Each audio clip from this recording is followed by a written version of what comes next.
Good morning बच्चों। 8वीं की आज हम साइंस की वर्कशीट करेंगे। Worksheet number 11। 6 नवंबर है आज डेट। चलिए वर्कशीट शुरू करते हैं। आज की वर्कशीट में आपको धातुओं के भौतिक गुणों के बारे में बताया गया है। पिछली वर्कशीट में भी हमने भौतिक गुण पढ़े थे धातुओं के। तो आज पहला हमें गुण दिया गया ध्वनिक। धातुओं से बनी वस्तुओं को जब कठोर सतह से टकराते हैं तो एक रिंगिंग ध्वनि उत्पन्न होती है। धातुओं को ध्वनिक कहते हैं। इसलिए एक चम्मच से स्टील के गिलास व लकड़ी के दरवाजे पर चोट करें, दोनों की ध्वनियों को सुने और अंतर करें। धातुओं को ध्वनिक क्यों बोलते हैं? जो धातुओं से बनी हुई वस्तुएं होती है, जब हम किसी कठोर सतह से टकरा कर देखेंगे तो एक रिंगिंग साउंड आवाज़ आती है। आपने गौर किया होगा बेटा, एक चम्मच से आप स्टील के गिलास पर टकरा करके देखो। छोटे बच्चे भी खेलते हैं ना एक चम्मच से स्टील के गिलास पर, तो कितनी तेज़ आवाज़ आती है। और अगर हम एक चम्मच से लकड़ी के दरवाजे पर चोट करें तो धीमी आवाज़ आती है। ठीक है, तो धातुएं जो हैं वो रिंगिंग साउंड उत्पन्न करती हैं, इसीलिए इन्हें हम ध्वनिक कहते हैं। स्टील भी क्या, एक मिश्रित धातु है जो लोहे और कार्बन जैसी धातुओं से मिलकर के बना है। अगला आपको इसमें गुण दिया गया है विद्युत सुचालक और कुचालक। विद्युत सुचालक और कुचालक क्या होते हैं? तो वो पदार्थ या वो धातुएं भी विद्युत की सुचालक होती हैं। वो पदार्थ जो अपने में से करंट यानी विद्युत धारा को पास होने देते हैं। और हमें कैसे पता चलेगा कि विद्युत धारा पास हो रही है? तो देखिए यहाँ पे आपको एक विद्युत परिपथ दिखाया गया है बना करके। विद्युत परिपथ कैसे बनता है? ये विद्युत अवयव होते हैं, सेल है, बल्ब है और जो तारे हैं, इनसे हम कनेक्शन करते हैं इस तरीके से। ये आपको दो चित्र दिखाए गए हैं कनेक्शन किए हुए। तो पहले चित्र में इसने ए और बी के जो तारे थी उनको जोड़ करके देखा है और करंट पास हो रहा है तारों में से तो बल्ब जल जाएगा। और अगर आप यहाँ से हम कनेक्शन को लूज कर दें, अगर हम कनेक्शन ए और बी से जो है वो तारों के हटा दें, लूज कर दें, ढीला छोड़ दें कनेक्शंस को, तो बल्ब नहीं जलेगा। और दूसरे चित्र में आपको यहाँ बीच में देखिए चाबी लगा करके दिखाया गया है। चाबी यहाँ स्विच का काम कर रही है। जो ए से तार आ रही थी यहाँ चाबी के एक सिरे से उसने जोड़ दी, और जो बी से तार आ रही थी वो चाबी के दूसरे सिरे से जोड़ दी। और अगर इस केस में बल्ब जल जाए तो चाबी क्या है? विद्युत की सुचालक। अगर नहीं जलता तो क्या है? विद्युत की कुचालक। तो वो पदार्थ जो अपने में से करंट को पास होने दे, विद्युत धारा को प्रवाहित होने दे, वो सुचालक कहलाएंगे। जो नहीं पास होने देते वो क्या कहलाएंगे? कुचालक। आप ये परिपथ बना करके देख भी सकते हैं।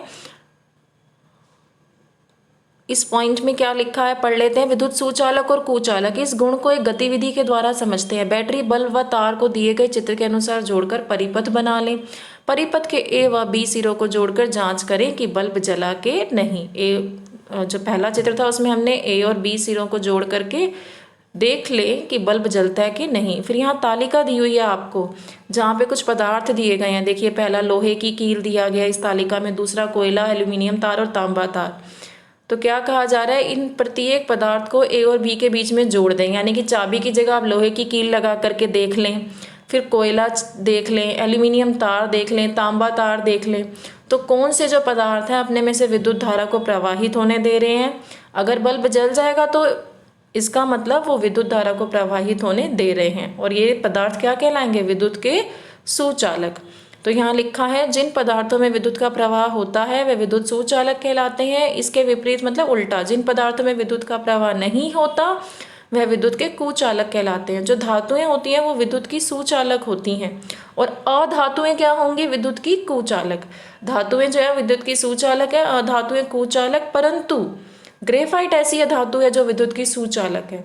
एक अलग केस दिया हुआ है यहाँ पे अधातुओं में। वैसे अधातुएं विद्युत की कुचालक हैं, लेकिन ग्रेफाइट एक ऐसी अधातु है जो विद्युत की क्या है? सुचालक। जो अपने में से करंट को पास होने देती है ग्रेफाइट, विद्युत धारा को प्रवाहित होने देती है।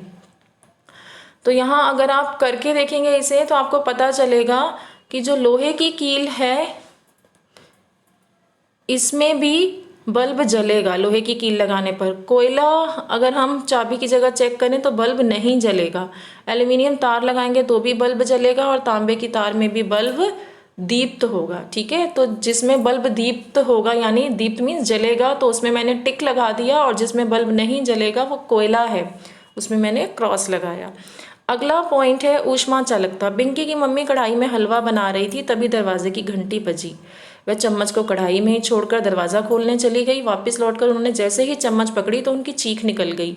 धातुओं के एक सिरे को गर्म करने पर ऊष्मा गर्म सिरे से ठंडे की ओर स्थानांतरित होती है, इसलिए धातुएं ऊष्मा की सुचालक होती हैं। अधातुओं में ऊष्मा का चालन नहीं होता, वे ऊष्मा की कुचालक होती हैं। ऊष्मा चालकता, चालकता के नाम से ही पता लग रहा है ऊष्मा का चालन, ठीक है। ऊष्मा मतलब गर्मी, तो ऊष्मा का चालन। अब पिंकी की जो मम्मी है वो हलवा बना रही थी और चम्मच उसी में छोड़ करके चली गई, तो चम्मच का जो हिस्सा कढ़ाई के अंदर था वो गर्म हो गया था, और जैसे ही उसकी मम्मी ने चम्मच के जब ऊपरी सिरे को पकड़ा तो ऊपरी सिरा भी क्या है, गर्म मिला, जिसके कारण उसकी मम्मी की चीख निकल गई, क्योंकि चम्मच का जो सिरा कढ़ाई में था वहाँ से ऊष्मा चल करके चम्मच के ऊपरी सिरे तक पहुँच गई, ठीक है, जिसके कारण चम्मच गर्म हुआ। और हाँ, जब उसकी मदर ने चम्मच को टच किया तो वो उन्हें गर्म लगा, क्योंकि चम्मच क्या है, ऊष्मा का सुचालक। उसने अपने में से ऊष्मा को संवहन होता है चम्मच में से, ठीक है, ऊष्मा को जाने देता है, एक जगह से दूसरी जगह पास होती है। जो हिस्सा गर्म हो गया चम्मच का, वहाँ से ठंडे हिस्से की ओर ऊष्मा चलती जा रही है। तो धातुओं के एक सिरे को गर्म करने पर ऊष्मा गर्म सिरे से ठंडे की ओर स्थानांतरित मतलब चलती है, तो इसलिए धातुएं ऊष्मा की सुचालक होती हैं। और अधातुओं में ऐसा नहीं होगा, अधातुओं में ऊष्मा का चालन नहीं होता, अधातुएं इसलिए ऊष्मा की क्या कहलाती हैं, कुचालक।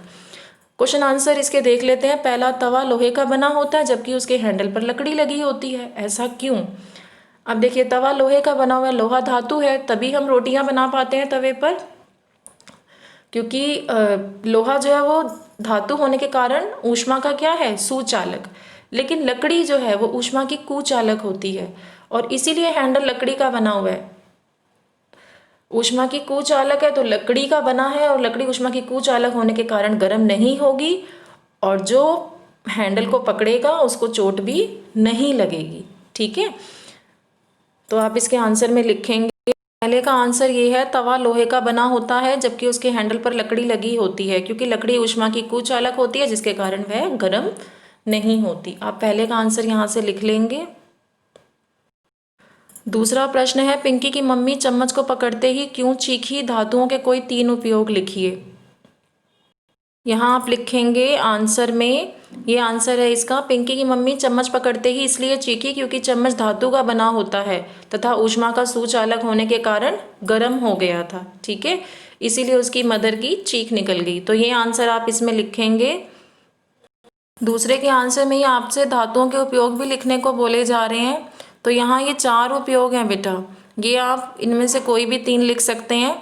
धातु कठोर होते हैं, तो लोहा जो है वो कठोर है, इसलिए उसका उपयोग पानी के जहाज, हवाई जहाज बनाने में हो रहा है, पहला पॉइंट दिया हुआ है। दूसरा, एल्यूमिनियम और कॉपर जो है इनका उपयोग बिजली के तार बनाने में होता है।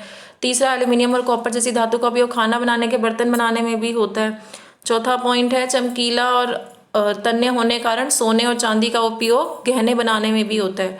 आघातवर्धनीय भी होते हैं सोने और चांदी, ये सारे धातुओं के गुण हमने पढ़े ना, चमकीले, आघातवर्धनीय, तो इनके बेसिस पर आपको ये धातुओं के उपयोग दिए गए हैं, ये आप लिख लो। अगला प्रश्न है, विद्युत और ऊष्मा के सुचालक किन्हें कहते हैं, परिभाषित कीजिए। ये आंसर आप लिखेंगे, जिन पदार्थों व धातुओं में विद्युत और ऊष्मा का चालन या प्रवाह होता है, यह वस्तुएं विद्युत तथा ऊष्मा की सुचालक कहलाती हैं, ठीक है। आपका जो लास्ट प्रश्न है, आपको इसमें तालिका दी हुई है और आपको क्रॉस या टिक लगाना है उनके गुणों के आगे। तो हमें जो है पहला दिया हुआ है लोहा, दूसरा तांबा, फिर कोयला, कार्बन छड़ और एल्यूमिनियम। देखिए, लोहे में सभी पे टिक लगाएंगे आप, चमक, आघातवर्धनीयता, तन्यता, ध्वनिक, ऊष्मा सुचालक और विद्युत सुचालक, तांबे में भी और एल्यूमिनियम में भी। लोहा, तांबा और एल्यूमिनियम में सभी गुणों पे आप टिक लगाएंगे। जो कोयला है इसके सभी गुणों में आप क्रॉस लगाएंगे, और जो कार्बन छड़ है उसमें सिर्फ देखिए लास्ट वाले में यहाँ टिक आएगा। ये विद्युत सुचालक होती है कार्बन छड़, ग्रेफाइट की बनी हुई होती है, और ग्रेफाइट विद्युत का सुचालक होता है। और कार्बन छड़ के जो बाकी गुण हैं, चमक है, आघातवर्धनीयता, तन्यता, ध्वनिक, ऊष्मा सुचालक, उसमें क्रॉस आएगा, ठीक है। आपको लास्ट कॉलम दिया गया है धातु और अधातु का। तो पहला, दूसरा और पांचवा धातु है, तीसरा और चौथा अधातु है। ठीक है, अब आप इस वर्कशीट के क्वेश्चन आंसर कर लीजिए।